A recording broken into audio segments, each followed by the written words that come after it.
True embarrassing moments are few and far between. Times and space where things go horribly wrong with others to bear witness. Is that what makes them so? The fact that we are not alone when we lose God's favor? Is embarrassment the tool that teaches us humility? I have so many questions and still so much to learn. These are three of mine. 1981, Crescent Heights High School. I was an active member of our drama club and took small roles in many of the productions, both behind stage and on. This particular year, the role of Kinnicky in Grease came my way. A wonderful musical filled with ducktails, leather jackets, and poodle skirts. Made famous on the silver screen by Olivia Newton-John and John Travolta. Now, in the musical, Kinnicky is the one who gets to belt out that rock and roll classic, Greased Lightning. I was thrilled. They built a wooden car for me and the T-Birds to push around and dance upon, rolling from one side of the stage to the other. Now, I am not a coordinated individual nor a featherweight, but I lived and breathed Kinnicky for those 5 performances in my graduation year. Our cast and crew receiving standing ovations each and every night. During one particular scene, a dance number that took the seams of my costume to their breaking point, did one step better, and during a low, energetic Broadway crouch from zipper to belt loop, all threads just gave way. There was a thunderous rip, and Johnny and the boys dropped down to say hello, thankfully wrapped in clean underwear. You never know when you'll get hit by a bus. I kept dancing and imagining no one noticed. I was so very wrong. Another time was in 1984, a job interview. Fresh out of college, it was time to get back into the workforce. I had made an application to work in an office downtown doing phone solicitation. At that time, it was honorable work, or at least I thought it was. Now, when I get nervous, and I always do for interviews, it affects my tummy more than anything else.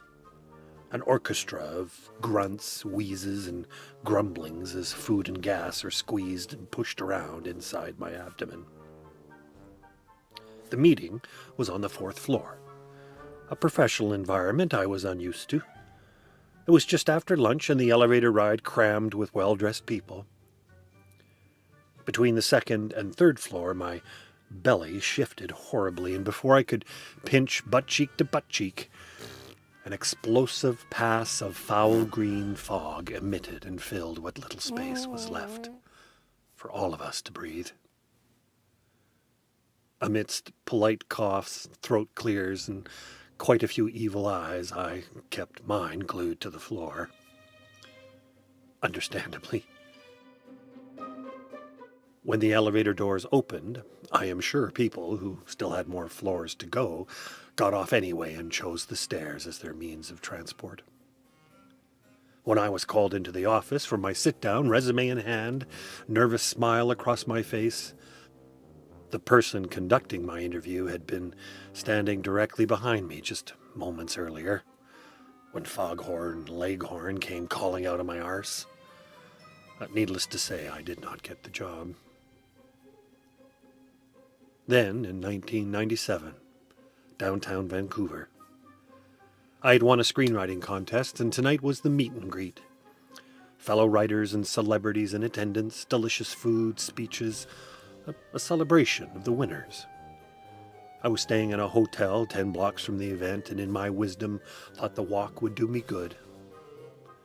Now, I don't know if you have ever experienced a good West Coast downpour, but in case you haven't, just stand beneath your shower head at home, turn it on full blast, the coldest setting, and enjoy.